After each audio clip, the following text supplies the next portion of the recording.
సంవత్సరాల తరబడి government job కోసం వేచి చూస్తున్నారా? కేవలం 8 నెలల్లో మీ కల నెరవేర్చుకోండి. వెంటనే కింది నంబర్స్‌కి కాల్ చేయండి.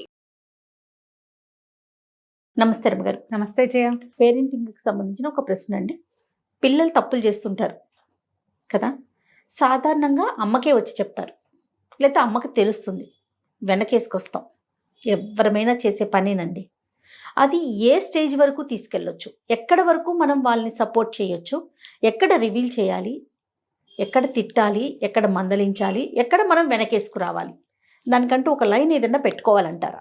ఎవరికి వాళ్ళే పెట్టుకోవాలి జయ. ఇది ఎవరికి వారే చేయాల్సిన పని. ఏంటంటే పేరెంటింగ్లో తల్లులు పిల్లలతోటి ఎక్కువ అటాచ్డ్గా ఉంటారు సాధారణంగా.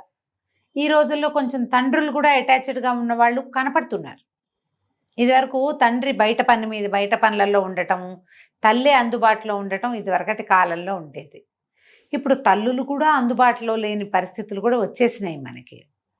ఇదేంటంటే పిడుక్కి బియ్యానికి ఒక మంత్రం కాదు జయ. ఎప్పుడు కూడా ఇంట్లో ఎవరైనా పెద్దవాళ్ళు ఉన్నారనుకో, పిల్లలు చేసిన చిన్న చిన్న పొరపాట్లకి తల్లిదండ్రి దండిస్తే పెద్దవాళ్ళు వెనకేసుకొస్తారు. పోనీలే చిన్న వెధవ, వాడికి ఏం తెలుసు, చిన్నపిల్ల, ఇంకా పిల్ల పెరిగితే ముందు వయసు వచ్చాక దానికే తెలుస్తుంది, 2 ఏళ్ళు పోతే వాళ్ళే తెలుసుకుంటారు, అలా ఏదో అంటారు. ఇవి చాలా మటుకు చిన్న విషయాలన్నిటికీ మనం చూసి చూడండి. ఏదైనా వస్తువులు పగలగొట్టడము, పారేయటము, పాడు చేయటము, గోడల మీద గీసేయటాలు, వీటిని చిన్న శిక్షలు, చిన్న కేకలేయటాలు, పనిష్మెంట్స్. శిక్ష అంటే ఏదో పేదగా వినపడుతుంది, పనిష్మెంట్ అంటే బాగుంటుంది సింపుల్గా. తల్లులే హ్యాండిల్ చేసేయచ్చు వాటిని. ఏదైనా సరే ప్రతిదాన్ని చూసి చూడనట్టు ఊరుకోవటం అంత మంచిది కాదు. అడ్రస్ చెయ్యాలి, స్ట్రెస్ చేయకూడదు. నువ్వు చేసావు నాకు తెలుసు అని అలా చెయ్యొద్దు అని చెప్పాలి. క్లాస్ పీకద్దు, అన్నిటికీ క్లాస్. అదే చెప్తాక పిడికి బియ్యానికి ఒక మంత్రం కాదు.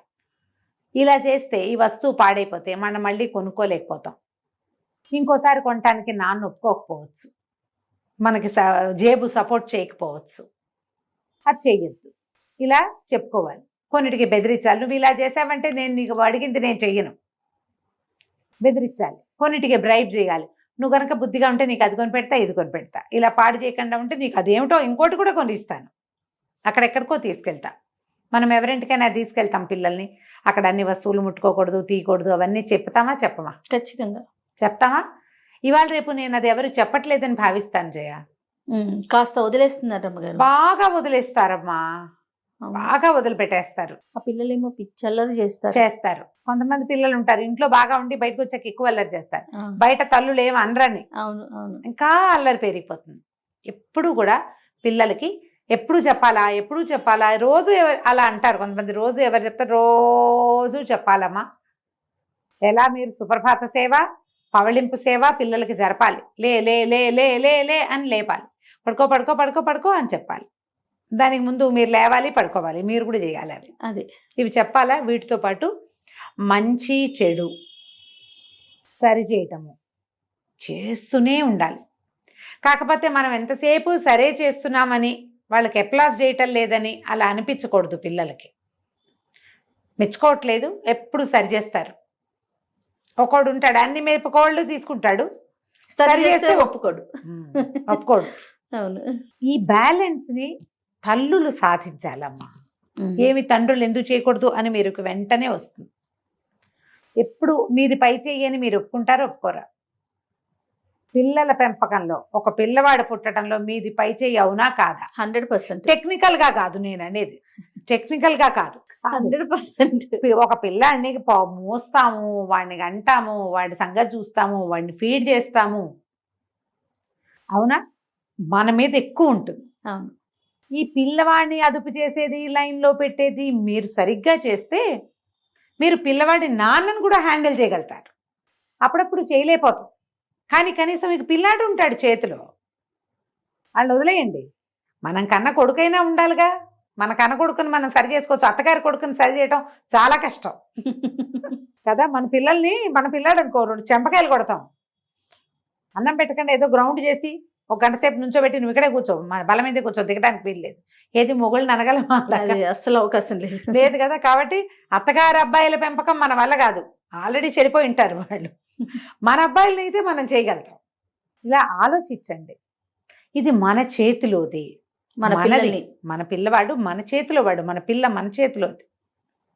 దీనికి మంచి మాట నయానో భయానో ముద్దుగానో మనమే చెప్పుకుందాం. నీ వల్ల కాకపోతే మగవాళ్ళ సహాయం తీసుకో. కానీ దాచేయటం ఉంది చూసావా, అది కొంచెం కష్టం. దాచేస్తే అదేదైనా పెద్ద వికృత రూపం దాల్చేసిందనుకో ఈ సమస్య, అప్పుడు నువ్వు హ్యాండిల్ చేయలేకపోతావు. ఇవాళ రేపు మనం బాగా గమనించేది ఏంటో తెలుసా జయ, పిల్లల చిన్నతనపు వేషాలు, చిన్నతనం వ్యవహారాలు కంటే బ్యాడ్ ప్రాక్టీస్లు, పిల్లలు చేసే దొంగతనాలు కానీ, పిల్లలు ఇతరత్ర మగపిల్లలతోటో ఆడపిల్లలతోటో చేసే వ్యవహారాలు కానీ తల్లులకు ముందు తెలిసిపోతాయి. వాళ్ళు మాట్లాడకుండా ఉంటారు. ఒకళ్ళేమో తండ్రికి చెప్పి పిల్లని సావగొట్టేసి కొడుకుని చితకొట్టేసి చేసేసేవాళ్ళు తీవ్రమైన ప్రకృతి వాళ్ళు, సినిమాటిక్ ఆడవిల్లన్లు ఉన్నారు కొంతమంది. అది తక్కువ రమ్మగారు, ఆ పర్సెంటేజ్ తక్కువ. కానీ మీరు చెప్పిన పర్సెంటేజ్ ఎక్కువ. మంది ఉన్నారు మంది ఉంటారు. వీళ్ళకి ముందే తెలుసు, ఊరుకుంటారు. అంటే ఫ్రెండ్లీగా, అంటే ఎట్లా క్రియేట్ చేస్తారంటే పిల్లలతో మేము ఫ్రెండ్లీగా ఉంటున్నాము, పిల్లలు మాతో అన్ని షేర్ చేసుకుంటున్నారు అని. ఒకదానికి నువ్వు ఫ్రెండ్లీగా ఉంటావు, రెండోది కూడా అది అదే తప్పు చేస్తున్నప్పుడు అది ఫ్రెండ్షిప్ అవుతుందా? ఎట్లా అవుతుంది కదా, తప్పుదారి పట్టే ఇట్లా పట్టేస్తారు. పిల్లలు కూడా టేకెన్ గ్రాంటెడ్ గా తీసుకుంటారు జయ. తల్లి నన్నేమో అందరిని నమ్ముతారు వాళ్ళు, మగ పిల్లడైనా ఆడపిల్ల. ఇప్పుడు దేనికైనా ప్రతిదాన్ని సపోర్ట్ చేయకూడదు, కొన్నిటికి నువ్వు ఒప్పుకోవు అనే విషయాన్ని నువ్వు తెలియజేయాలి. నీకు ఒక గట్టితనం ఉండాలి, లేకపోతే నీ పిల్లలు అధోగతి పాలవుతుంటే చూడాల్సి వస్తావు. పిల్లలు గోతులో పడిపోతుంటే చూడాల్సి వస్తామమ్మా. అంటే ఈ మాట అనొచ్చు అనకూడదు, కానీ చాలా మంది తల్లులు ఎట్లా తయారయ్యారంటే తండ్రి ఒక విలన్. అవును, ఆ ఇంట్లో వీళ్ళంతా ఒకటైపోతారు, ఒక పార్టీ ఉంటారు. పిల్లలు చేసే ప్రతి తప్పుని, ప్రతి మాటని భుజానేసుకొని మోసేస్తా ఉంటారు. 90% ఇంతే, ఆయనకి ఏం తెలియదు.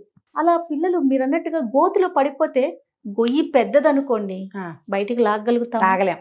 నిన్న ఒక సినిమా ఏదో చూసాను జయ నేను. ఒక కొడుకు స్నేహితురాలు ఆ పిల్లని భర్త భోజనానికి వచ్చినప్పుడు పాపని లోపల గదిలోకి పంపించేస్తుంది తల్లి. కాదు, మీకు కూడా ఒక అమ్మాయి ఉంది కదా, మీ అమ్మాయి అలా ఎవరింటికైనా వెళ్తే ఓకేనా మీకు? నాకు ఎప్పుడు అదొక ప్రశ్న ఉంటుంది. మీ అమ్మాయి కూడా ఎవరో అబ్బాయితోటి వాళ్ళ ఇంటికి వెళ్ళి వాళ్ళ ఇంట్లో ఉంటూ ఎవరో అబ్బాయితోటి మీ పిల్లని అలా చేయనిస్తారా? మీ కొడుకుల్ని ఎలా ఎంకరేజ్ చేస్తారు పరాయి ఆడపిల్లల్ని మీ ఇంటికి తేవడానికి? ఇప్పుడు పోనీ పిల్లలు పెద్దవాళ్ళు అనుకో, 25 ఏళ్ళు ఉన్నాయనుకో జయ, చదువులు అయిపోయిన వాళ్ళు, మెచ్యూరిటీ ఉంటుంది. మెచ్యూరిటీ వాళ్ళకి ఉంటుంది, వీళ్ళకి ఉంటుంది. ఓ 25 ఏళ్ల పిల్ల, ఒక 24, 23 ఏళ్ల పిల్ల, చదువు సంధ్య అయిపోయింది, పెద్ద పిల్ల, పర్వాలా, వయసును బట్టే కదా. ఈ 17, 18 ఏళ్ళు ఇంటర్మీడియట్ పిల్లలు కాలేజీల నుంచి మీ ఇంటికి వచ్చేస్తే ఓకేనా? ఎలాగా అట్లా? సినిమా చూసారా? నేను ఏదో సినిమా మన మీద రుద్ది పడేస్తున్నారమ్మా. దాన్ని ఎంకరేజ్ చేయటం ఏమిటో, ఇలాంటి కథలు మనం ఇవి చాలా చూసాం మనం.